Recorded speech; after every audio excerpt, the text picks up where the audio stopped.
Bonjour à tous, j'espère que vous allez bien. C'est ma première vidéo YouTube.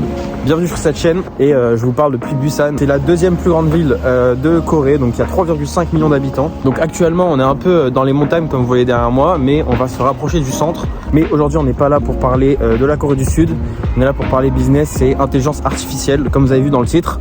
Le sujet de cette première vidéo, c'est les 3 erreurs que font les entreprises concernant l'intelligence artificielle. En tout cas celles qui reviennent le plus, celles que j'entends le plus quand je discute avec des prospects.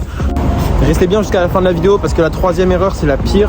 Ça concerne le remplacement des humains par l'intelligence artificielle. Pour moi, ça c'est une vaste blague. Donc si vous voulez savoir vraiment si l'IA va vous remplacer, restez bien jusqu'à la fin. Mais avant que je vous parle des 3 erreurs les plus communes, je vais prendre le métro et je vous parle directement quand je serai arrivé au centre-ville. Donc voici la bouche de métro. Ça fait un peu peur comme ça. Je dirais un petit labyrinthe, mais vous allez voir, c'est très moderne à l'intérieur. Il y a même quelque chose de très intéressant. Il y a une fontaine avec des poissons. Je vais vous montrer, c'est sympathique. C'est pas à Paris qu'on risque de voir ça. En tout cas, le métro parisien, quand je suis arrivé en Corée du Sud, ça détonne. Hein. Vu que je suis en région parisienne, moi de base, là, faut avouer que ça change pas mal. Donc par exemple, comme vous pouvez le voir, il y a déjà des toilettes publiques. J'y suis allé, elles sont hyper propres. C'est assez étonnant. Enfin, quand je dis étonnant, pour un pays aussi développé que la Corée du Sud, ça m'étonne pas vraiment en fait finalement. Donc voici la petite fontaine avec les poissons. Salut les gars. Il y a le gros là. Et un dinosaure, je sais pas ce qu'il fait là, mais voilà, c'est sympathique en tout cas. L'ambiance est sympa dans une station de métro. En plus, c'est même pas une qui est connue, hein. On est vraiment assez loin du centre-ville. Et pourtant, voilà, ils font l'effort de décoration, donc ça prouve vraiment le développement de ce pays. Ah bah, bon allez, cette fois-ci c'est la bonne. Parfait.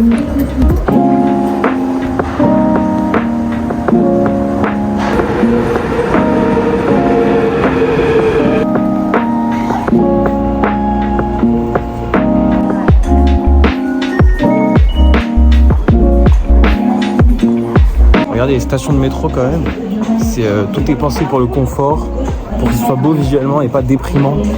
Encore une fois, contrairement à Paris, ça change. Et ce qui est aussi intéressant à Séoul, c'est les petits magasins. Ils sont ouverts 24 heures sur 24, on appelle ça les convenience stores. On y retrouve de tout, hein, vraiment des nuits instantanées comme des cigarettes. Alors on vient de sortir du métro, je sors de la station et je vous dis exactement les erreurs à ne pas faire quand vous avez une entreprise et que vous souhaitez intégrer l'IA. En tout cas, on a de la chance, il y a du soleil, ça fait plaisir. Regardez la menthe religieuse. Il y a un vieux monsieur qui essaie de lui donner des coups de pied. Je pense qu'elle est un peu handicapée maintenant.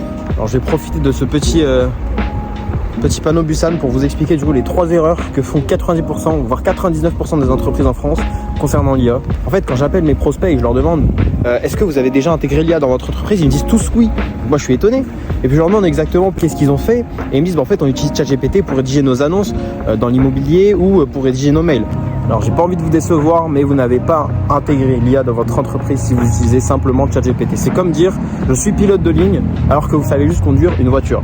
C'est exactement ça. Je pense que c'est assez bien résumé. En fait, les modèles de langage tels qu'on les connaît comme ChatGPT, Mistral, Claude, Grok, Gemini, tout ça, leur seule fonction, c'est de cracher du texte. Ils vont rien faire, ils vont pas se connecter à vos outils, ils ne vont pas effectuer d'action. Ils servent juste à rédiger du texte. Donc ça peut être intéressant, mais seul, ça ne sert à rien en fait. C'est pas ça l'automatisation IA, c'est pas ça les agents IA. Alors aussi, j'aimerais éclaircir un sujet. Il y a plusieurs différences entre automatisation IA et agent IA. En fait, une automatisation, c'est juste une suite d'étapes qui va se déclencher. Il n'y a pas d'IA dedans, c'est juste des process prédéfinis à l'avance qu'on configure. Par exemple, moi j'utilise un logiciel qui s'appelle N8N pour réaliser ces automatisations-là. Alors que les automatisations IA, là ça rajoute un peu plus de peps, j'ai envie de dire, un peu plus d'intelligence dans l'automatisation. Parce que au-delà des process simples, exécutables, programmés à l'avance, on a de l'intelligence. Que ce soit dans la rédaction de mails, dans la compréhension de contexte, par exemple pour générer des rapports, etc. Et puis ensuite on a les agents IA. Eux, ils sont encore plus autonomes. Donc c'est pas vraiment une suite de process, c'est un agent. Et à cet agent-là, on va lui connecter des outils. Donc le premier outil qu'on lui connecte obligatoirement, c'est un modèle de langage, c'est-à-dire ChatGPT comme vous le connaissez. Et c'est ce modèle de langage qui va lui permettre de réfléchir. Vu que ChatGPT, sa puissance, vous avez bien constaté si vous utilisez ChatGPT au quotidien, c'est très puissant, mais comme je l'ai dit, il ne peut pas effectuer d'action. Donc cet agent IA là, il va avoir ChatGPT comme cerveau, puis ensuite on va lui connecter plein d'outils. D'ailleurs, j'ai oublié de vous dire, durant cette vidéo, je vais vous montrer une démonstration d'un agent IA en action. Donc restez bien jusqu'à la fin, vous allez voir, c'est assez bluffant. Je pense que ça vous donnera pas mal d'idées sur ce qui est possible de faire. En tout cas, si vous voulez un audit personnalisé qui vous permet de voir là où l'IA pourrait vous aider au quotidien, il y a un lien dans la description, c'est 15 minutes. On voit ensemble vos goulots d'étranglement, là où vous perdez du temps. Là, on peut optimiser des tâches avec l'IA. C'est gratuit, sans engagement. Et vous repartez avec une vision claire de ce qui est possible de faire avec l'intelligence artificielle aujourd'hui dans votre entreprise. Et ça, encore une fois, c'est beaucoup plus que ChatGPT. Donc voilà, l'audit personnalisé, c'est dans la description. Il suffit de réserver, j'ai un lien Calendly. Cliquez juste sur le lien et on se retrouve là-bas. Bon allez, je pense qu'on est bon sur ce sujet-là. Je vais aller manger quelque part et on se revoit tout de suite.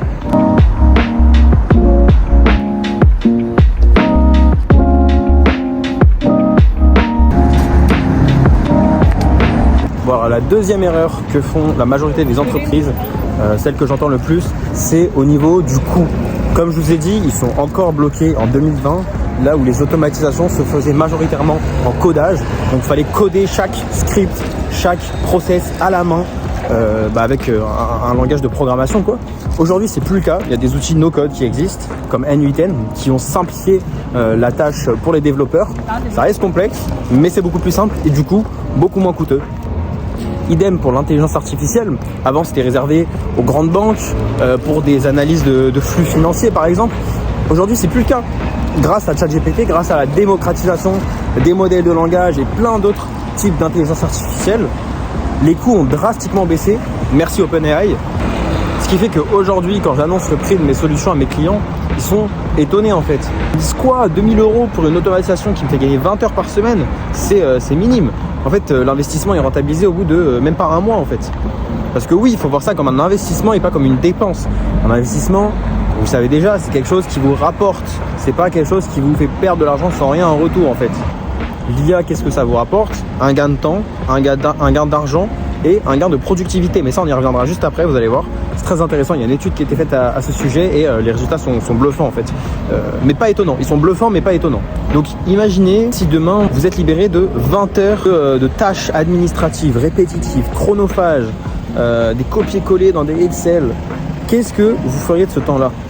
Par exemple, vous pourriez prendre un café tranquillement pendant que votre agent IA fait le travail à votre place. Ah, il n'y a pas mieux pour illustrer là pour le coup. Je précise bien que les agents IA ne feront pas votre travail à votre place. Ils feront les tâches répétitives, chronophages, administratives à votre place. Parce que vous, votre valeur, c'est pas encore une fois des copier-coller Excel. C'est pas rédiger des mails. C'est pas ça votre valeur. Vous, c'est votre expertise dans votre domaine. Et c'est ça qu'il faut mettre en avant. C'est pour ça qu'on libère du temps pour que vous puissiez profiter de votre expertise, de vos connaissances, encore plus qu'avant, et justement gagner en productivité, gagner en cash, littéralement. Bon, du coup, je vais continuer ma petite promenade à Busan et je vous parle de la troisième erreur juste après. Bon, alors on vient de rentrer à notre station, notre quartier de Busan, parce que Busan c'est énorme. J'ai été étonné de la taille de la ville. Regardez sur Google Maps, vous allez voir, c'est assez impressionnant. Comparé à Paris, c'est vraiment très grand. Demain, on ira faire le plus grand marché de poissons de Corée du Sud. Donc moi, c'est quelque chose que j'aime bien, les marchés, parce qu'on voit de tout, des choses qu'on voit pas en France. Parce que voilà, moi je suis quelqu'un de curieux et je trouve que la curiosité n'est pas un vilain défaut. Justement, c'est une très grande qualité, surtout dans l'entrepreneuriat. En tout cas, c'est ce que j'ai pu remarquer. Les gens avec qui je parle, en tout cas les entrepreneurs sont curieux. Je dirais même que c'est nécessaire. Mais bon, c'est un autre débat. Donc je rentre et je vous fais le point sur la troisième erreur à ne pas faire quand on parle d'IA en entreprise.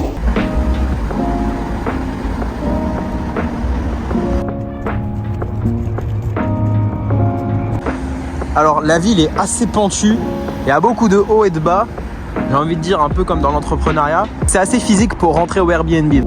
Et voilà, enfin arrivé au Airbnb, il est 18h, il fait déjà nuit dehors comme vous pouvez le voir. Et je vais vous parler du coup de la troisième erreur, enfin l'idée reçue plutôt que les gens ont sur l'IA, celle qui fait beaucoup de débat, c'est le fait que l'IA va remplacer les humains. Alors, c'est partiellement vrai. Par exemple, pour des métiers de transcription, de traduction, effectivement là, ces métiers seront fortement impactés, voire complètement remplacés, parce que l'IA fait tout le travail à leur place. Mais dans votre entreprise, j'imagine que si vous avez des commerciaux par exemple, vous ne les payez pas seulement pour rédiger des mails et copier-coller des infos sur Excel, quoi. C'est pas ça. Donc En soi, l'IA ne va pas remplacer les personnes, mais ils vont remplacer les tâches chronophages, répétitives, robotiques que vos meilleurs employés font en fait. Du coup, ça va leur libérer du temps pour se concentrer sur les tâches qui ont de la valeur ajoutée, comme j'ai dit tout à l'heure. Si par exemple vos commerciaux passent 3 heures à qualifier des leads pourris, l'IA s'en charge. Et eux, ils se concentrent sur ce pourquoi ils sont payés. C'est des commerciaux, pas des robots. Également, si votre service client répond 50 fois aux mêmes questions, et là, l'IA peut s'en charger. Vous mettez un agent IA, il répond aux questions qui reviennent le plus fréquemment, et votre équipe se concentre sur, encore une fois, les tâches qui ont de la valeur ajoutée. Typiquement, il y a des systèmes, on appelle ça un RAG, je ne vais pas rentrer dans les détails, mais RAG, ça veut dire Retrieval Augmented Generation, c'est-à-dire que l'intelligence artificielle, l'agent IA va se baser sur des fichiers de votre entreprise, soit votre base de données, vos conditions d'utilisation, si vous avez une plateforme par exemple, ou même toutes les règles internes en fait, et va répondre aux questions. Par exemple, votre FAQ. Il y a une étude qui parle justement de ce sujet-là, c'est l'étude McKinsey, je vous en avais parlé tout à l'heure, le fameux cabinet de conseil, du coup, a révélé que les entreprises qui s'équipent en intelligence artificielle aujourd'hui voient leur productivité augmenter de 37%, c'est énorme. Vous vous rendez compte ou pas, 37% de productivité? Parce que, comme je vous ai dit, du temps gagné, du temps consacré à la valeur ajoutée, un gain de productivité exponentiel. Bon alors, assez parlé, c'est bien de critiquer, mais on va rentrer dans le concret. Donc je vais allumer mon ordi, je vais vous montrer concrètement qu'est-ce que je fais au quotidien, comment ça se présente en fait des automatisations, parce que j'en parle depuis tout à l'heure, mais les gens aiment bien le concret, donc je vais vous montrer tout de suite. Alors, on se retrouve sur mon logiciel, je vous en avais parlé tout à l'heure, il s'appelle N8N. Ici, on a une automatisation IA. C'est pas une automatisation simple, parce que vous voyez ici, il y a OpenAI, il y a le ChatGPT, et ensuite vous avez un agent IA qui permet de prendre des rendez-vous. Donc on va commencer par la première automatisation. Donc comme je vous ai dit, il y a plusieurs outils qui sont connectés. On a du Google Sheet, on a ChatGPT, Mail, encore Google Sheets pour la base de données, et pour l'agent IA du coup qui prend des rendez-vous, et on a toujours ChatGPT, comme je vous ai dit, c'est son cerveau, ça lui sert de cerveau, il a une mémoire aussi, pour pas qu'il oublie les échanges. Ce serait bête de parler avec quelqu'un qui oublie à chaque fois qu'on envoie un nouveau message. Et il a accès du coup au calendrier pour prendre des rendez-vous vu que c'est son rôle. Mais après ça, c'est des automatisations très simples. C'est vraiment pour vous montrer concrètement comment ça fonctionne. Alors, on va commencer du coup par la première, c'est une automatisation IA. Donc je précise bien que c'est une automatisation IA et pas une automatisation classique. Si on avait enlevé ChatGPT, ça aurait été une automatisation classique. Mais vu que ChatGPT sert dans ce cas-là à rédiger des mails, on va le voir tout de suite, c'est une automatisation IA vu qu'il y a de l'IA dedans. C'est assez simple. Alors, avant de vous montrer la démonstration en direct, je vais passer en revue chaque étape pour que vous puissiez comprendre concrètement comment ça fonctionne. Donc on est parti. Un workflow, ça commence directement avec un trigger. Donc un trigger, c'est ce qui va déclencher la suite d'actions. Donc il y a plusieurs types de triggers. Là, j'ai choisi un trigger manuel. Donc c'est quand je vais cliquer, la suite d'actions va se déclencher. Donc, dès que je clique, qu'est-ce qui va se passer? Il va récupérer des contacts. En fait, cette automatisation IA sert à relancer des contacts. Il va aller récupérer dans notre base de données le mail, le contexte, puisqu'il s'est échangé, le petit nœud filtre. Donc, il va filtrer entre ceux qui ont déjà été relancés et ceux qui n'ont pas été relancés. Je ne vais pas rentrer dans les détails de chaque node, parce que là, du coup, ça devient complexe. Je vais vraiment passer en revue chaque node. Donc, ensuite, une fois qu'on a eu ceux qui n'ont pas été relancés, et ChatGPT va prendre le contexte, regarder le nom, le prénom, qu'est-ce qu'il voulait, s'il voulait un studio, une maison, etc. Et va rédiger un mail adapté et va l'envoyer, tout simplement. Et ensuite, il va enregistrer dans Google Sheets ce qui s'est fait, à quelle heure, le message qui a été rédigé, et on peut par exemple ajouter dans ce workflow une validation humaine, parce que des gens ils n'ont pas forcément confiance en l'IA et c'est totalement compréhensible. On peut par exemple mettre avant envoyer le mail, demander au responsable si c'est bon ou pas. Alors, je vais vous montrer un petit peu ce que j'ai configuré pour cette automatisation. Donc, on va se rendre ici. Donc, c'est un Google Sheets, très simple. Donc, il y a plusieurs données. Donc, on a le nom, Léo Alac, c'est moi, l'email, c'est toujours mon mail, la date de la dernière interaction. Donc là, c'est le 8 décembre 2023. Le type de bien, c'est une maison. Et le statut de relance, du coup, comme on voit, c'est vide. Donc, il n'a pas été relancé. Pour l'exemple, j'ai choisi de mettre aussi Mathilde Dupont. Qui voulait une maison, mais sauf qu'elle a déjà été relancée, donc pas de souci à faire là-dessus. Comme je vous ai dit, le nœud qui est ici va filtrer directement Mathilde et elle ne sera pas relancée. Et ensuite on a Jean-Julien qui, l'interaction date de 2008 et il voulait un studio, il voulait vendre un studio, mais on n'a pas eu de nouvelles de Jean-Julien, donc on va voir comment ça fonctionne directement. Ensuite il y a une autre page, c'est le journal un peu, c'est l'historique de ce qui a été fait, pour que on laisse pas l'IA faire n'importe quoi. Donc on a le nom de la personne, du coup l'email, le type de bien toujours, et le message qui a été rédigé par l'IA, la date de génération, donc quand est-ce qu'il a rédigé, et le statut, donc s'il a été envoyé, s'il a été enregistré dans les brouillons. Donc pour cette démonstration, j'ai choisi de l'enregistrer dans les brouillons, hein, vu que je ne vais pas envoyer un mail à des gens que je ne connais pas, à part le mien. Mais voilà, donc la démonstration tout de suite. Vous allez voir, c'est très très rapide, c'est assez impressionnant. Donc quand on clique sur hop, execute workflow, donc là du coup il va récupérer tous les contacts, il en a récupéré 3, mais il n'en ressort que 2. Pourquoi? Parce que du coup Mathilde a déjà été relancée. Là il a rédigé le mail, hop, il l'a envoyé directement, et c'est bon, tout est enregistré dans Google Sheets et le mail est envoyé. Vous avez vu, c'est hyper rapide. Donc on va ici, on va dans réactivation, et là comme on voit, voilà, date de dernière interaction, le 28 octobre 2025 à 11h42, si on vérifie, on est bien le 28 à 11h42, le type de bien de la maison ça n'a pas bougé, et le statut de relance dans les brouillons, vu que j'ai dit que c'était dans les brouillons. Et Mathilde, rien n'a bougé, vu qu'elle a déjà été relancée. Et si on va voir du coup dans du coup, le journal, on voit le nom de la personne qui a été relancée, son mail, le type de bien toujours, et le mail qui a été rédigé, avec la date exacte et son statut, donc là il est dans les brouillons. Donc on va regarder directement dans ma boîte mail, voir ce qu'il en est. Et donc là, comme on peut le voir, on a bien les 2 mails qui ont été rédigés, donc à 11h42, hein, c'est bien eux. Donc pour Léo, qui avait, si on regarde bien, Léo, il avait quoi? Il avait une maison. Donc on regarde ce qui a été envoyé. Donc bonjour Léo, j'espère que tout va bien pour vous. Je voulais simplement faire un point concernant votre maison et savoir si vous souhaitez avancer dans notre échange. Je serais ravi de discuter avec vous cette semaine pour répondre à vos questions et voir les prochaines étapes. N'hésitez pas à me faire savoir vos disponibilités. Léo Alac. Voilà, donc ça c'est un message générique, un mail générique, mais évidemment quand vous faites des automatisations, quand vous déléguez des tâches de rédaction à l'IA, vous pouvez lui dire ok, j'aimerais que tu emploies ce ton, prends en compte mes anciens échanges pour adapter avec la façon de rédiger. Et ensuite, du coup, le deuxième mail, c'était Jean-Julien, donc comme on voit, il y a bien son mail, hein. Léo Alac également, hein, ça c'est moi. Et Jean-Julien, bon, il existe déjà, donc c'est pour ça que j'ai pas voulu lui envoyer. Donc c'est toujours le sujet, le même sujet, mais on peut encore le personnaliser avec l'IA. Vraiment, c'est tellement flexible, il y a tellement de possibilités avec ces logiciels, c'est vraiment fou. Donc c'est bonjour Jean-Julien, j'espère que vous allez bien. Je me permets de revenir vers vous concernant votre studio. Serez-vous disponible cette semaine pour faire un point rapide et discuter des prochaines étapes? Dans l'attente de votre retour, je vous souhaite une excellente journée. Léo Alac, toujours signé Léo Alac, parce que je lui ai dit, j'ai dit à ChatGPT, ok, chaque mail que tu rédiges, tu signes Léo Alac. À chaque fois, c'est obligé. Et là, il a bien respecté. Il faut savoir qu'il a un taux de fiabilité de 99,8% en moyenne, donc c'est vraiment largement supérieur à un humain. Mais encore une fois, le but, c'est pas de les remplacer, c'est d'augmenter vos employés ou vous-même pour vous libérer de toutes ces tâches chronophages. Donc, peut-être que vous utilisez déjà ChatGPT par exemple pour rédiger des mails, mais qu'est-ce que vous faites? Vous demandez à ChatGPT, ok, rédige-moi un mail, je veux que tu parles comme ça, comme ça, comme ça, ah non, c'est pas bien, vous itérez, et vous faites copier, vous allez sur Gmail, vous rédigez le sujet, vous collez, vous envoyez, vous vérifiez. Là, tout c'est en automatique, c'est un gain de temps énorme. Et comme je vous dis, de toute façon, ça c'est une automatisation qui est vraiment très simple, mais il y a des automations beaucoup plus complexes que j'ai réalisées, peut-être que je vous montrerai dans les prochaines vidéos.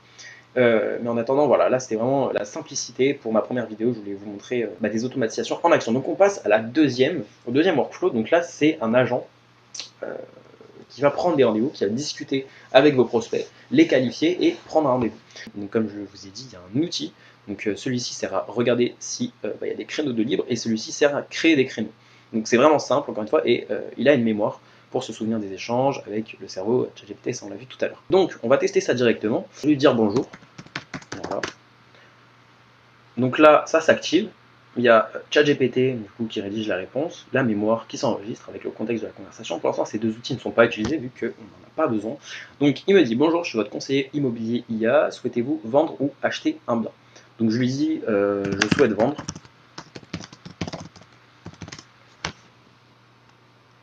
Quel type de bien vendez-vous? Où se trouve-t-il et quelle surface? Donc on va dire un appartement à Paris, 16 et on va dire 80 mètres carrés. Hop, voilà. Parfait, puis-je avoir vos prénoms et noms? Donc on va inventer, on va dire Jean-Julien, tiens. Le fameux Jean-Julien, hop. Vous avez vu, c'est vraiment rapide. Hein. Et ensuite, il a vérifié les disponibilités comme on a pu le voir. Attendez, je vais enlever ça pour que vous puissiez mieux voir. Donc là, quand c'est vert, c'est-à-dire qu'il a utilisé. Donc get availability in calendar in Google. Donc il a checké s'il y avait vraiment des créneaux de libre et il en a proposé en fonction de ce qu'il a eu. Donc comme je vous ai dit tout à l'heure, un agent IA, du coup, il va prendre le contexte, réfléchir et effectuer des actions en fonction de ce contexte. Donc si on avait discuté et qu'on n'avait pas parlé de rendez-vous, il n'aurait pas checké dans le calendrier. C'est vraiment ça la puissance, c'est vraiment un employé virtuel, efficace, hyper rapide, et qui vous libère de toutes ces tâches. C'est que dire de plus. Donc on continue du coup. Il m'a proposé des créneaux, donc le 29 octobre 2025 de 9h à 10h et le 29 octobre 2025 de 10h à 11h. Donc on lui dit que, vas-y, je suis pas disponible le 29 octobre.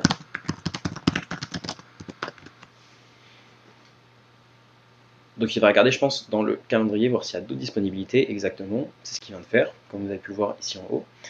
Donc pour les jours suivants, voici 2 créneaux libres disponibles. Ok, le 30 octobre. Ok, donc on va dire le 30 octobre de 10 à 11h, ça me va.